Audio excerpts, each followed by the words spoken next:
Hello dear students, once again I welcome all of you. आज के lecture में हम लोग जो क्वेश्चंस मैंने आपको प्रोवाइड किया था उस क्वेश्चन को हम लोग डिस्कस करेंगे। और जैसा कि हम सभी जानते हैं कि लास्ट चैप्टर जो हम लोगों ने नीट लेवल पे जो स्टार्ट किया था वो है cell the unit of life. और वो चैप्टर काफ़ी इम्पोर्टेंट है नीट के लिए। वो चैप्टर काफ़ी इम्पोर्टेंट है आपके बायोलॉजी के कॉन्सेप्ट्स को समझने के लिए। ये चैप्टर ऐसा नहीं है कि सिर्फ 11th में ही इसका यूटिलाइजेशन होगा, बल्कि जब तक ये बायो आपके साथ होगा ये चैप्टर के एप्लीकेशंस हमेशा कुछ ना कुछ आपके साथ रहेंगे। विदाउट सेल इस चैप्टर को बिना पढ़े बायो आप समझ ही नहीं सकते। बायो मतलब आपका कोई भी कॉन्सेप्ट बायोलॉजी का इस चैप्टर के अलावा क्लियर नहीं होगा। ठीक है, तो ये चैप्टर बहुत ही इंपॉर्टेंट है। बेसिक पॉइंट्स ऑफ व्यू के लिए भी बहुत इंपॉर्टेंट है, नीट के लिए भी इंपॉर्टेंट है। 12th पढ़ेंगे तब भी इस चैप्टर के एप्लीकेशंस होंगे, 11th पढ़ेंगे तब भी इस चैप्टर के एप्लीकेशंस होंगे। और आज के इस लेक्चर में हम लोग वो क्वेश्चंस को डिस्कस करेंगे जो मैंने आपको एज अ शीट दिया था, जो हमने लास्ट पढ़ा था cell the unit of life में। जो हमने टॉपिक डिस्कस किया था वो टॉपिक क्या था? those factors which are going to limit the cell size को कौन से फैक्टर्स अफेक्ट करते हैं, किस फॉर्म में अफेक्ट करते हैं। और एक जनरल जो हमने इंट्रोडक्शन अभी तक पढ़ा है उसके बेसिस पे मैंने आपको 20 से 25 क्वेश्चंस प्रोवाइड किए थे। आज के लेक्चर में हम वो सारे क्वेश्चंस को डिस्कस करने की कोशिश करेंगे। ठीक है, और जहां तक मैं जानता हूं कि ये क्वेश्चंस काफी इजी थे, आप सारे बच्चे भी बहुत कम समय में कर लिए होंगे। हो सकता है कुछ बच्चों को ज़्यादा समय भी लगा होगा, तो घबराने की जरूरत नहीं है। ये आपकी बिगिनिंग है, अभी अभी आपने स्टार्ट करा है। धीरे धीरे जैसे आप अडेप्ट कर जाएंगे क्वेश्चन को सॉल्व करने में, जो क्वेश्चन आप अभी 1 मिनट 2 मिनट या 3 मिनट में कर रहे हैं, सेम क्वेश्चन आप 10 से 15 सेकेंड्स में कर लेंगे। ठीक है, तो हम स्टार्ट करते हैं अपने शीट को। जो हमारा पहला क्वेश्चन है, क्वेश्चन नंबर 1 जो हमारा है, ये बहुत इजी है और ये डायरेक्ट है एकदम। ये कह रहा है कि who proposed the cell theory. पहला ऑप्शन दिया है स्वीडन एंड शॉन, दूसरा वॉटसन एंड क्रिक, तीसरा मेंडल एंड मॉर्गन, चौथा रॉबर्ट हुक। तो सेल थ्योरी के व्यू से हम 3 साइंटिस्ट को जानते हैं। एक स्वीडन एंड शॉन है, स्वीडन एंड शॉन, 2 साइंटिस्ट ये हो गए, और तीसरा रुडोल्फ विर्चो है।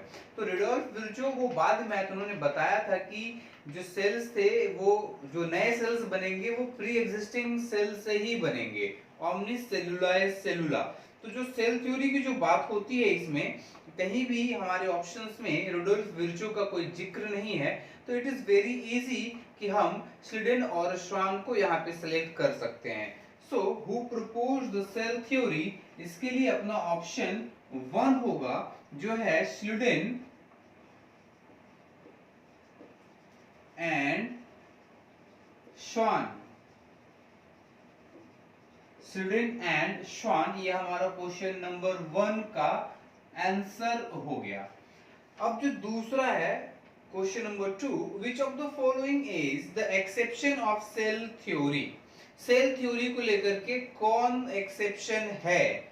अब जैसा कि हम सभी जानते हैं कि सेल थ्योरी में प्लांट्स को लेकर के बताया गया, एनिमल्स को लेकर बताया गया, तो जिसमें लाइफ थी, सेल्स के बने हुए थे, उसके बारे में वहां पे डिस्कशन किया गया। तो जो ऑप्शंस आते हैं जैसे बैक्टीरिया हो गया, सेकेंड ऑप्शन फंगाई दिया है, थर्ड ऑप्शन लाइकेंस है, और फोर्थ ऑप्शन वायरस है। और ये जो वायरस जो टर्म है, ये वायरस लिविंग में भी कंसिडर किया जाता है और नॉन लिविंग में भी कंसिडर किया जाता है। If viruses with host body they behave like living body or living cell, and if the viruses are alone, only viruses मतलब कोई होस्ट बॉडी नहीं है, separate individual viruses without host body they are considered as non living. So in that sense the viruses, the fourth option is the best one. इस concept के, क्योंकि इस concept के basis पे हम वायरसेस को सिलेक्ट करेंगे और कहीं भी सेल थ्योरी में ऐसा कोई भी जिक्र नहीं किया गया, ऐसी कोई बात नहीं हुई जिससे हमें ये पता चले कि होस्ट है तो लिविंग है, होस्ट नहीं है तो नॉन लिविंग है। ये कोई फैक्टर नहीं था, ये कोई हाइपोथेसिस ऐसी कोई भी वहां पे प्रोवाइड नहीं की गई थी। So the fourth option is very correct for the question number 2, and that is what? The virus. Now coming to the question number 3. Question number 3 क्या कहता है? Difference between prokaryotic and eukaryotic cells in having, हमने foundation course में भी ये सारे concepts को हमने प्रोकैरियोट और यूकैरियोट को काफी डिटेल में वहां पे डिस्कस किया है, उसके डिफरेंसेस को हमने डिस्कस किया है, किस बेसिस पे कहेंगे ये हमने किया है। और हम जानते क्या है कि भाई अगर प्रिमिटिव न्यूक्लियस है तो वो प्रोकैरियोट्स हैं, और अगर वेल डेवलप्ड न्यूक्लियस है तो वो जो ऑर्गेनिज्म होगा वो यूकैरियोट्स कहलाएगा। तो difference between prokaryotic and eukaryotic cells in having, first option is cell wall. भाई सेल वॉल तो बैक्टीरिया का केस अगर लेते हैं तो प्रोकैरियोट्स प्रेजेंट होता है, यूकैरियोट्स में अगर हम प्लांट की बात करते हैं तो वहां भी सेल वॉल प्रेजेंट है, तो ये कोई डिफरेंस नहीं हुआ। दूसरा न्यूक्लियर मेम्ब्रेन, एग्जैक्टली जब हम बैक्टीरिया की बात करते हैं, जब प्रोकैरियोट्स की बात करते हैं तो वहां पे न्यूक्लियर मेम्ब्रेन प्रेजेंट नहीं होता है, और जब हम यूकैरियोट्स की बात करते हैं तो वहां पे well developed nucleus as well as nuclear membrane होता है। वेल डेवलप्ड न्यूक्लियस का मतलब ही होता है कि वो जो न्यूक्लियस है वो एक मेम्ब्रेन बाउंड स्ट्रक्चर हो, उसको गार्ड करने के लिए एक मेम्ब्रेन हो, एक बाउंड्री हो। So that is what the nuclear membrane should be the correct answer for question number 3। Nuclear membrane, nuclear membrane is the correct answer for question number 3. Now coming to the question number 4. The division of the plant kingdom into prokaryota and eukaryota is based on the characters of. Plant kingdom को prokaryotic प्रोकैरियोटा और Eukaryota में जो divide किया गया वो किस basis पे किया गया, ये थोड़ा सा कॉन्सेप्चुअल क्वेश्चन है जो हम लोगों ने डिस्कस नहीं किया है, और सारे क्वेश्चंस ऐसे नहीं होंगे कि हमने जो डिस्कस किया है वही आएंगे, कुछ थोड़ा सा कॉन्सेप्ट हम लगा सकते हैं उसमें। तो पहला जो ऑप्शन दे रहा है न्यूक्लियस ओनली, तो भाई प्रोकैरियोटा और यूकैरियोटा में तो न्यूक्लियस को लेकर डिफरेंस तो है ही, तो कोई बुरी बात नहीं है। सेकेंड क्रोमोसोम्स ओनली, तो क्रोमोसोम्स को लेकर के भी, क्रोमोसोम्स क्या होता है, एक डीएनए जब क्वाइल्ड होता है, जब वो मॉडिफाई होता है तब वो क्रोमोसोम फॉर्म करता है, और बाकी के केस में जो प्रोकैरियोटिक ऑर्गेनिजम्स होते हैं उनके केस में क्रोमोसोमल स्ट्रक्चर प्रेजेंट नहीं होता है, वो वहां पे एक थ्रेड टाइप का डीएनए प्रेजेंट होता है। सेल ऑर्गेनेल्स ओनली, हर ऑप्शन में ओनली यूज किया गया है, मतलब ये है कि सिर्फ वही हम सेलेक्ट नहीं करेंगे, वहां पे ये कह रहा है कि स्ट्रिक्ट कर रहा है अपने को, nucleus only, chromosomes only, cell organelles only. तो प्रोकैरियोट्स में सेल ऑर्गेनेल्स प्रेजेंट नहीं होते, वो कॉम्प्लेक्सिटी नहीं होती, वहां पे यूकैरियोट्स में प्रेजेंट होती है, तो ये भी डिफरेंस है। और चौथा ऑप्शन दिया ऑल ऑफ द अबव, तो सारे भी हैं, न्यूक्लियस भी है, क्रोमोसोम्स भी है, सेल ऑर्गेनेल्स के बेसिस पे भी वो क्लासिफिकेशन किया गया था। So the fourth option should be the correct answer, all of above, all of these भी कह सकते हैं, या अबव, ऑल ऑफ अबव या ऑल द अबव, जो आपके ऑप्शन में दिया हुआ है मैं वही लिख देता हूं, ठीक है, उसी को लिखता हूं, ऑल द अबव। जो भी ऊपर के पॉइंट्स दिए हुए हैं वो सारे बेसिस पे प्लांट किंगडम को प्रोकैरियोटा इनटू यूकैरियोटा में डिवाइड किया गया था। Now here it is printing mistake हो गया है यहाँ पे, तो थोड़ा सा after question number 4 it becomes question number 7, so 5 और 6 यहाँ पे छूट गया है, तो we will write here question number 7।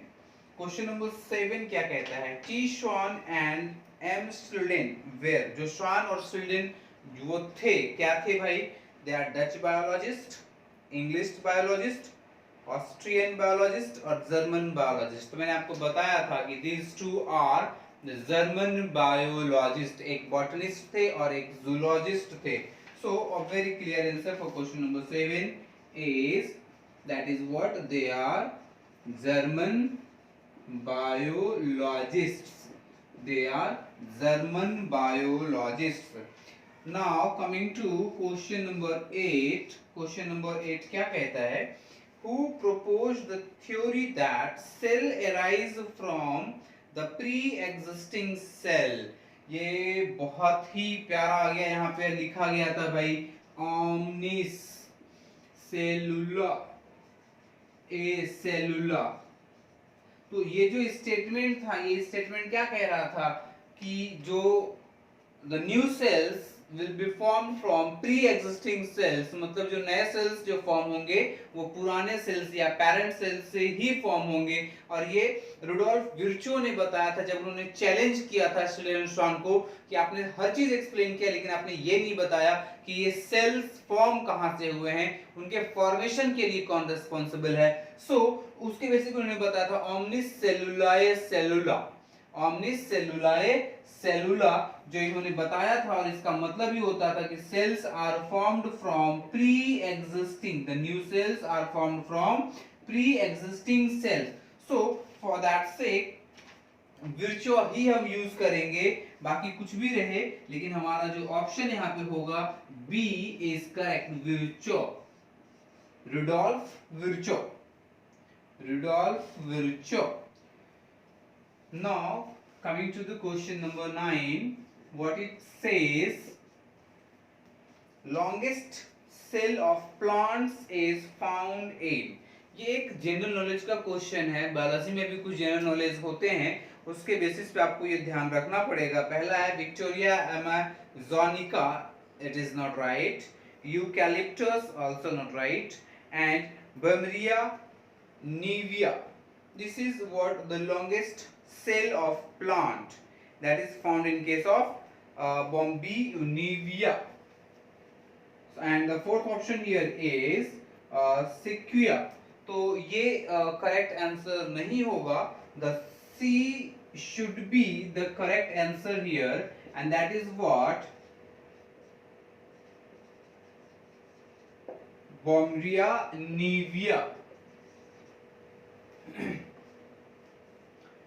Now coming to the question number 10, ये बहुत ही इजी है और एक सिली मिस्टेक आप करेंगे तो ये क्वेश्चन गलत हो जाएगा। क्वेश्चन क्या कह रहा है? The smallest living cells with cell wall are, अगर आप with को छोड़ देंगे, cell wall को छोड़ देंगे, smallest living cell को अगर छोड़ देंगे तो यहाँ पे आप गलती कर बैठेंगे। यहाँ पे देखिए पहला ऑप्शन दिया है वायरोइड्स, वो बहुत स्मॉलेस्ट होते हैं, वायरस से भी छोटा साइज होता है उनका।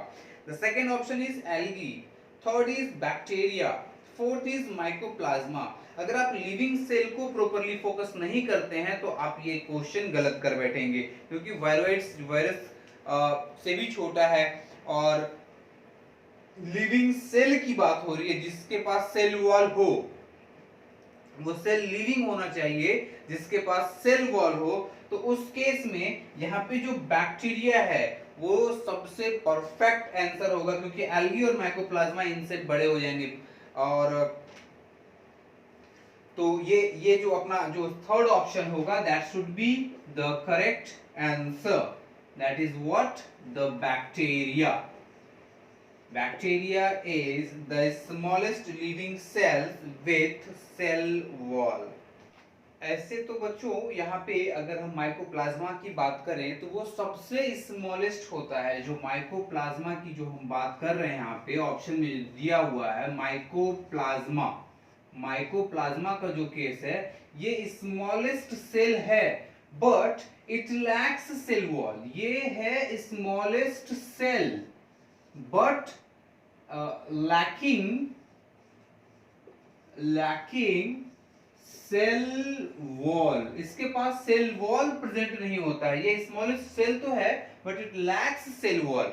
सो ड्यू टू दैट रीजन हमने यहाँ पे बैक्टीरिया को सेलेक्ट किया, हमने माइकोप्लाज्मा को सेलेक्ट नहीं किया, हमने वायरोइड्स को सेलेक्ट नहीं किया, हमने बाकी ऑप्शंस को सेलेक्ट नहीं किए। लिविंग है तो लिविंग माइकोप्लाज्मा भी है, बैक्टीरिया भी है और उसके बाद एल्गी भी है, लेकिन बैक्टीरिया के पास सेल वॉल है, एल्गी के पास भी सेल वॉल होता है, माइकोप्लाज्मा के पास सेल वॉल नहीं होता, it lacks cell wall. So due to that reason, we just eliminated that option and shifted to the bacteria as a correct answer for question number 10. Now coming to the question number 11. Question number 11 क्या कहता है? Question number 11 कह रहा है कि Robert Hooke, बस इतना ही है और आगे ऑप्शंस पढ़ना है. Lived in 19th century.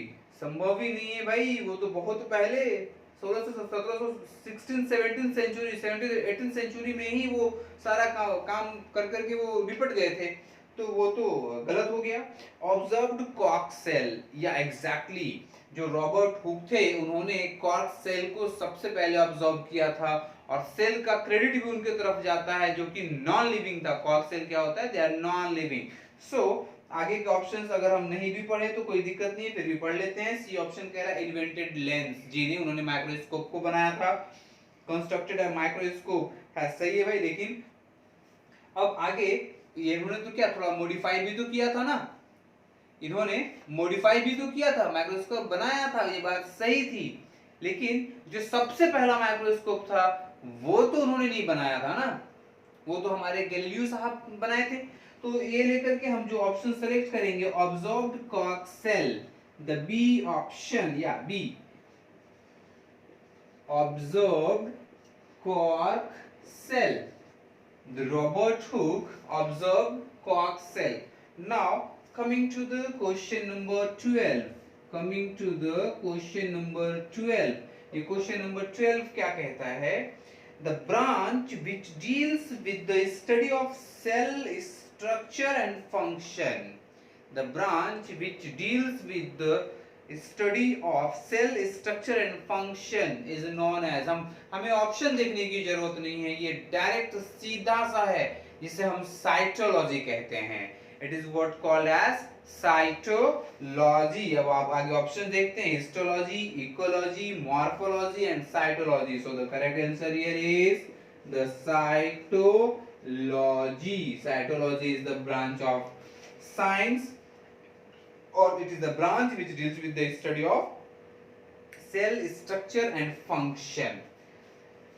Now coming to the question number 13. Question number 13 क्या कहता है? Figures of cork cells as seen by Robert Hooke were published in his book. जो रॉबर्ट हुक ने कॉर्क सेल पे study करी थी, which is a kind of plant cell, which is a kind of dead cell. जो cork sales होते हैं, they are generally dead, they are not living cell because it is not having any characteristic of living cell. That's why we say it as cork cell.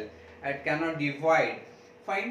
तो इन्होंने जो Robert Hooke ने जो सबसे पहले quark cell को देखा था, उसके बारे में स्टडी किया था, रिसर्च किया था और लोगों को बताया था उन्होंने, तो उसके बाद उन्होंने एक बुक भी पब्लिश की थी अपने एक्सपेरिमेंट के बेसिस पे, और वो बुक जो था, उस बुक का नाम दिया गया था माइक्रोग्राफिया. आप इसे याद करेंगे, it is very important, Micrographia. तो the figures of cork cell as seen by Robert Hooke were published in his book, and the name of the book is given in option A. It is what? Micrographia. It is micrographia. This is what question number 13, and the correct answer lies at option A.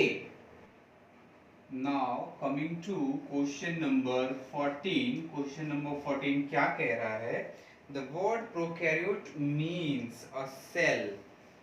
Prokaryote के बारे में ये कोशिश कर रहा है पूछने की कि क्या होंगे. पहला ऑप्शन दे रहा है विथ मेनी न्यूक्लियाई, दूसरा ऑप्शन दिया है विथ वन न्यूक्लियस. अब हम जान रहे हैं भाई प्रोकैरियोट्स के केस में कि जो प्रोकैरियोट्स होते हैं उनके केस में जो प्रोकैरियोट्स exactly जो होंगे, they are having primitive nucleus, they are not having well developed nucleus. So with many nuclei is not the correct answer, with one nucleus also not the correct answer, क्योंकि prokaryotes के case में nucleus well developed नहीं होता है, nuclear membrane present नहीं होता है. सो for that सेक ये दोनों भी ऑप्शंस नहीं होंगे. एक ऑप्शन दिया है विदाउट क्लोरोप्लास्ट, भाई ये तो सही है एक लेवल पे कि उनके उनके पास जो प्रोकैरियोट्स हैं क्लोरोप्लास्ट नहीं, लेकिन कुछ फोटोसिंथेटिक बैक्टीरियाज भी होते हैं, तो इसमें भी हम इग्नोर नहीं कर सकते हैं इनको। और जो थर्ड ऑप्शन दिया है विथ डिफ्यूज्ड न्यूक्लियस, मतलब न्यूक्लियस डिफ्यूज होते हैं, नॉट वेल डेवलप्ड होते हैं। So for question number 14 option C is very perfect, with diffused diffused nucleus, with diffused nucleus. Now coming to question number 15. Question number 15 क्या कह रहा है, ये आपसे पूछ रहा है कि cell was discovered by and given the term by, किसके थ्रू, किसने सेल को डिस्कवर किया। मैंने आपको बताया था कि जब सिर्फ सेल की बात हो, लिविंग सेल और डेड सेल, ये अगर बात नहीं हो तो आप हमेशा रॉबर्ट हुक को सिलेक्ट करेंगे, क्योंकि रॉबर्ट हुक ने ही सबसे पहले सेल के बारे में बताया था। बाद में लिविंग हुक आए तो उन्होंने सेल्फ डिजाइन, खुद का डिजाइन किया था, एक खुद को मॉडिफाई किया था, खुद के माइक्रोस्कोप को एक अच्छा मैग्निफिकेशन पावर जो उनके पास था उनके माइक्रोस्कोप में, उसके बेसिस पे उन्होंने लिविंग सेल को देखने की कोशिश की थी, उन्होंने बताया भी था उसके बारे में। तो cell was discovered by and given the term by, it is what, first option is Grew, second option is Brown, Robert Brown, third one is Robert Hooke and fourth one is Darwin, Charles Darwin. तो यहाँ पे C जो होगा वो correct answer होगा, Robert Hooke. Robert Hooke should be the correct answer for question number 15. Now coming to the question number 16. Question number 16 क्या कह रहा है, cell theory states that, cell theory के बारे में फिर बात हो रही है कि वो क्या कहता है, ऑल सेल्स हैव न्यूक्लियाई। ऐसा सेल थ्योरी में कहा नहीं गया है कि सारे सेल्स के पास न्यूक्लियाई हैं। ऑल सेल्स आर टॉटिपोटेंट, मतलब उनके हाँ जितने भी सेल्स होंगे they are having a characteristic of totipotency. तो सेकेंड ऑप्शन कह रहा है कि ऑल सेल्स आर टॉटिपोटेंट। तो टॉटिपोटेंट होता क्या है भाई, मैं वो आपको पहले बता दूं, टॉटिपोटेंट या टॉटिपोटेंसी के बारे में मैं बता देता हूं। ये क्या है, it is the ability, it is the ability of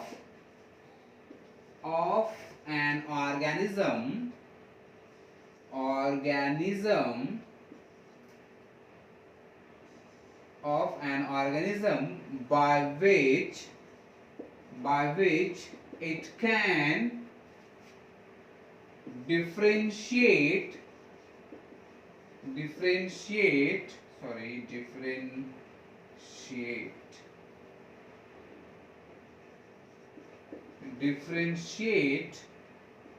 into whole organism। मतलब कि एक सेल अगर वो डिफरेंशिएट करे and divide, which can divide and differentiate into whole organism, जब वो डिवाइड करेगा और डिफरेंशिएट करेगा तो एक कंप्लीट ऑर्गेनिज्म को फॉर्म कर सकता है। It is the ability of an organism by which it can divide and differentiate, by which,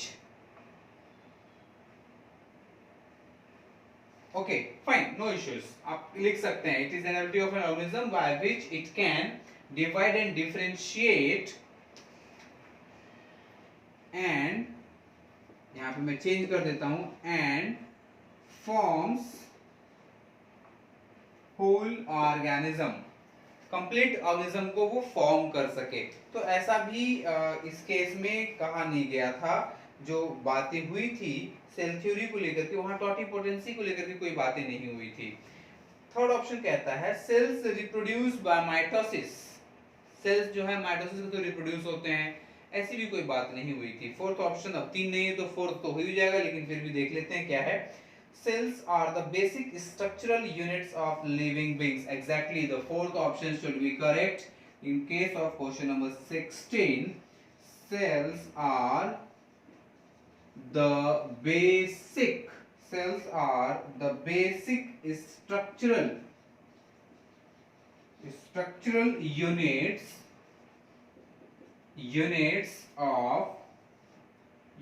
of living beings.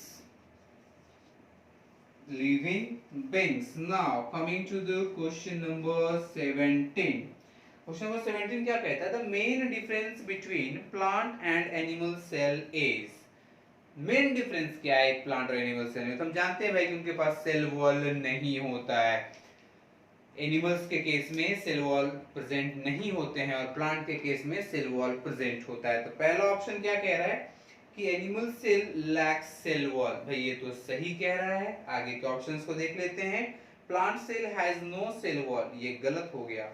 Animal cell has a rigid cell wall, ये भी गलत हो गया। Plant cells lack cell membrane, ये भी गलत हो गया। So for question number 17, first option should be correct. Option A जो कि कहता है कि animal cells lack cell wall, animal cells lack cell wall. Now coming to the question number 18। Question number 18 क्या कह रहा है? Smallest cell organelle is. Smallest cell organelle is, पहला ऑप्शन कह रहा है लाइसोसोम, दूसरा option dictyosome, third is polysome and fourth is monosome. तो यहाँ पे आप याद रखेंगे जो स्मॉलेस्ट सेल ऑर्गेनल है that is what? The monosome. Monosome is the smallest cell organelle. Now coming to the question number 19. ये क्या कह रहा है? Currency of cell is. Cell की करेंसी क्या है? क्या वो माइटोकॉन्ड्रिया है? क्या वो क्लोरोप्लास्ट है? क्या वो ग्लूकोज है? क्या वो एटीपी है? तो हम जानते हैं कि जो एटीपी है, ATP adenosine triphosphate is the currency, the currency of cell की करेंसी एटीपी है which is given in option C, so that should be the correct answer for question number 19. Now question number 20, we are going to discuss that. Schleiden proposed that cell is the structural and functional unit of life.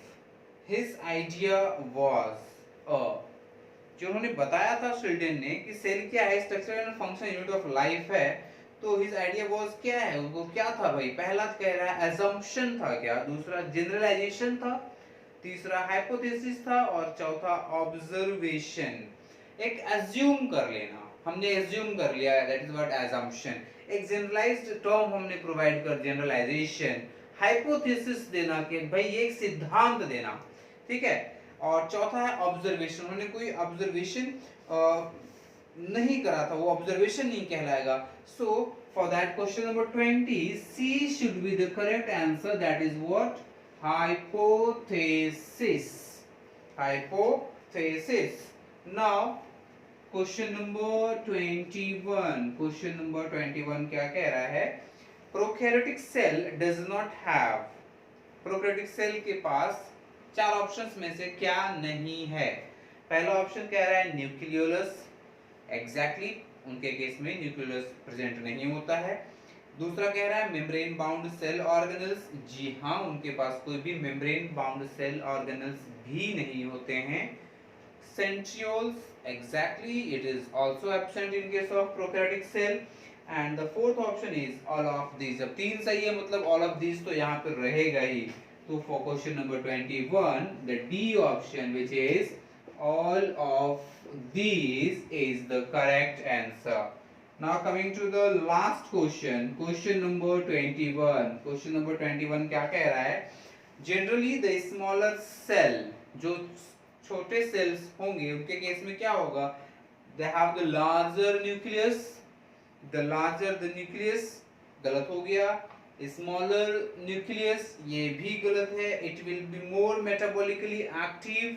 तो हमने last अपने cell size में ये one of the very important factor था कि अगर cell का size छोटा होगा तो वो मेटाबॉलिकली एक्टिव बहुत ज्यादा होगा, या फिर हम ये कह सकते हैं कि जो मेटाबॉलिकली एक्टिव सेल्स हैं they are larger in size, and the reason of that, sorry, जो सेल्स जो मेटाबॉलिकली एक्टिव होंगे they are smaller in size. वो स्मॉलर इन साइज है, उसका रीजन क्या है भाई? क्योंकि उनकी जो कर्ण प्लाज्म रेशियो है, जिसको हम न्यूक्लियोसाइटोप्लाज्मिक रेशियो कहेंगे, वो ज्यादा है। हम कहेंगे जो surface area is to volume ratio है वो ज्यादा। मैंने आपको लास्ट क्लास में ये एक परफेक्ट वेरी मैंने पूरे लेक्चर में सिर्फ सेल साइज के ऊपर फोकस किया था और काफी डिटेल्ड में आपको बताया था, विद एग्जांपल मैंने बताया था, रेशियो लेकर के बताया था। तो ये एकदम सिद्धांत एकदम सही है, ये थ्योरी परफेक्ट है कि जो सेल जितना छोटा होगा वो उतना ही ज्यादा मेटाबॉलिकली एक्टिव होगा।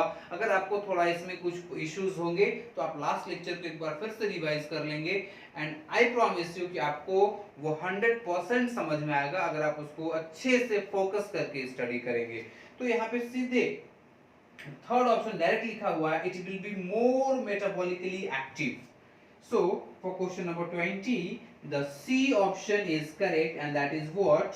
It will be more metabolically active. So smaller the cell, larger will be the metabolic activities or metabolic rate. So now we are done with our answer sheet. We simply finished that. और आपको अगर कोई doubt इसमें होता है तो आप comment box में मेंशन कर सकते हैं, so that I can help you more and more.